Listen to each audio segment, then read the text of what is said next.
Well, I'm gonna have to take a walk on this one. Cause see, my best friend, well, I wrote a poem about her son, and so she asked me where was hers. And naturally going dumb, I lost the use of words, saying something like, "Rachel, don't you know? That's like a poem that can't be written. It's like a sonnet head to toe, involving both our lifelong histories." While all of that is true, it can't suffice. Not for a friendship over 30, when all I meant to say, besides, was that no poem could be found worthy.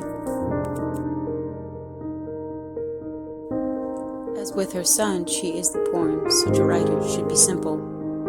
But for all the words to coin, there's just not enough words for simple. But since a poem is just a story, I'll just tell it as it is. So if you find this rather boring, you would not if it were lived. For the memories that we cherish, that will carry us when old, and the hour when we perish, are enough to save a soul. And well, if I were now in mine, and my heart was growing cold, there's a few that comes to mind that just might save my own.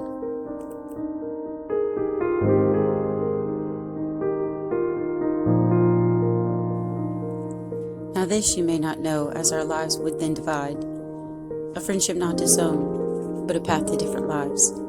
For she would come to live a life so far from mine, one with lots of kids, the kind I hope to find. Well, when growing up our paths would cross, when I was cross at her at 9. Me, a brat, and so the boss, so for her I had no time. For I was older, more mature, and she, well, she was only 8.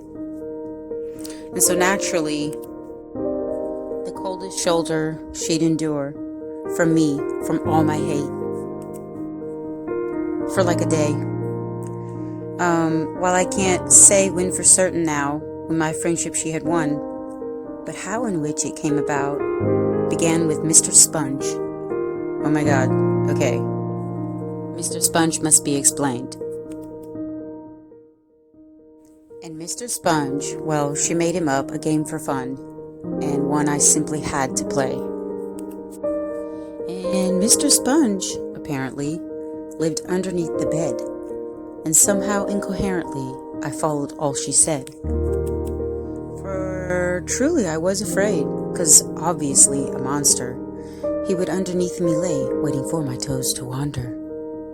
And so that was it. For after this, well, a childhood was born, and she would fit so woven into every memory formed. And she arrived, well, just in time for all the twists and turns that came at night to fill your eyes with tears from things that hurt.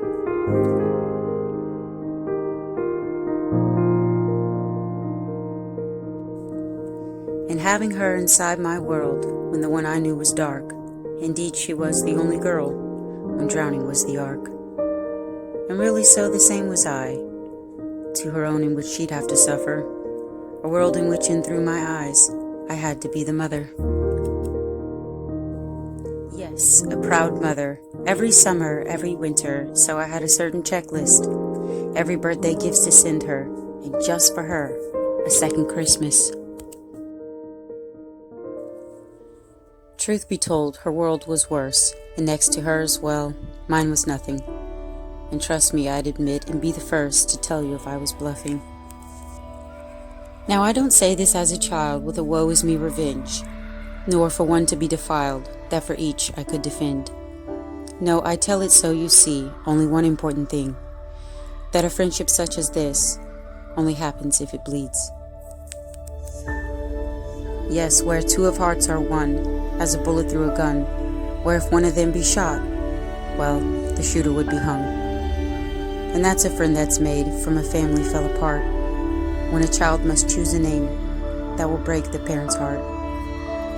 But this is the part where I have to say, shh, come in, shh, come in, I have a secret. But there's no secret, I just had to do that. Anyway, so they'll say divorce is hard, and that time will heal the wounds, but they forget the part where the children never do. Through one family so we came, given only one last name. No, it cannot be undone, not on paper signed away. it's a lie made up by lawyers who say divorces can be healed.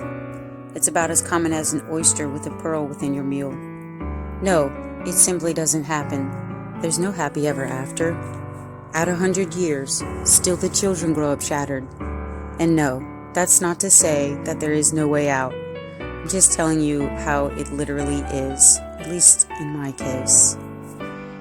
And well, our identity has been broken, the brokenness accepted. The growing up to own it doesn't cure what's still infected. In this, the indelible mark would define our every move, who we let into our hearts, if there be left for any room. And we must prepare for worst scenario in everything we do, despite what are the variables.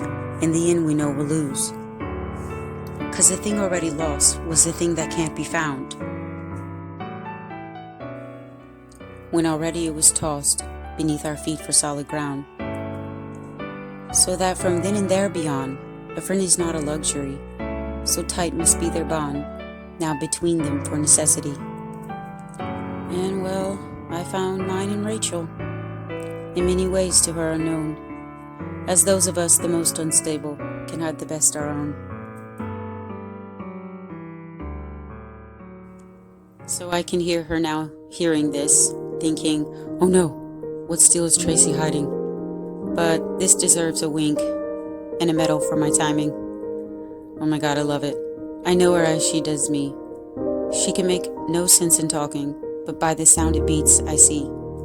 She could simply breathe a grunt, and I'd follow up with, I know, a mechanic pulled the same stunt. Then by the rolling of her eyes, entire plans devised would seek him out for blood. And as for days I could go on through the list of idiosyncrasies that would simply take too long when still ahead demands more listening. They say that brevity is the soul of wit, so I must tell you something of my soul. For brevity, it's not been fit, and words are all I know. So there's your warning. This may take till morning. So if brevity you seek, you will find you're only snoring. But supposing there's an audience who thrives on painful details, I'll begin with first the best of them, where the cops would read our emails. Okay, get this. We were barely kids, but we laughed so much her father thought that drugs were all we did. So he stole our skits, the ones we did, that we filmed for giggles and shits. Oh my God, the entire station under investigation searched for evidence to find, through long durations, what we'd created, through tapes we filmed through time. That's right, on tapes. Remember those? But wouldn't you know, they enjoyed the show, and so much so, this just goes to show how the joke was his mistake. His being Mr. Jr. Sorry, Mr. Jr., you're a great dad. For the cops would convert them, right at the scene, into DVDs to watch them on screen. Oh my God, we couldn't believe it. 2 13-year-olds arrested for secrets that once they'd unfold through the skits that were told would be downloaded like a remix. That's right. Good times, good times. But still, none can hold a candle to the one that lit the night. When on she barely grabbed onto a single spark of light. When many years had passed, when I made a huge decision, where I'd tell her of the Mass, when I had to change religions. Well, not so much to change, but to come in full communion, when she was so enraged, still filled with much confusion. As were each of us at first, when before we stumbled in. But this was from a thirst that must deepen to jump in. And it happened within 12 hours, where she would choose to jump. Relinquishing all her power, she let herself be sunk. And for this, my admiration for Rachel flows the deepest, 'cause despite her own frustrations, she would jump in after Jesus. And that, my friend, is called a Catholic, and one to be a saint. It's the only one reaction, how a saint is even made. There was nothing, she was told, on that night to make her happy. But like a sheep the shepherd molds, she followed feeling crappy. Not till weeks and months had passed would she taste him in the Mass, when there she would behold, alone, the Lord at last. She's the mark of holy obedience, a disciple in the making. Her life alone is evidence for what he is creating. This is a girl who herself was both parents. What she would achieve would come from her own merits. There was no one beside her, no one to guide her, from an infant until now. So when she was invited, when her yes was decided, she not even knew how.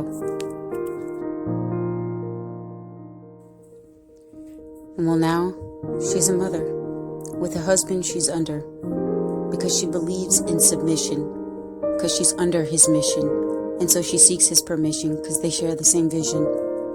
So grow up and shut up, you feminist women, all you entitled, put the dumb in her wisdom. For the self you are fishing, and well, you'll keep missing. My friend in truth is truly the feminist. So learn femininity, submit to the Trinity, because you gotta be kidding me, you're a joke to go on, a charade and a pawn, till you learn from a woman who is real to her name, for she's unafraid, and yes, unashamed, for the difference God made in a man and a woman. But now I've digressed, getting a little upset, so give me a sec to compose my emotions. Yes, my friend was the focus, not this nonsense hocus pocus from all this sound of ruckus in the world. But really, what else can be said, my lady in red? Without her I'm dead, and have not a head. See, I led her to the fullness, to the truth within his church. Believing it was foolish, myself would fall to worse.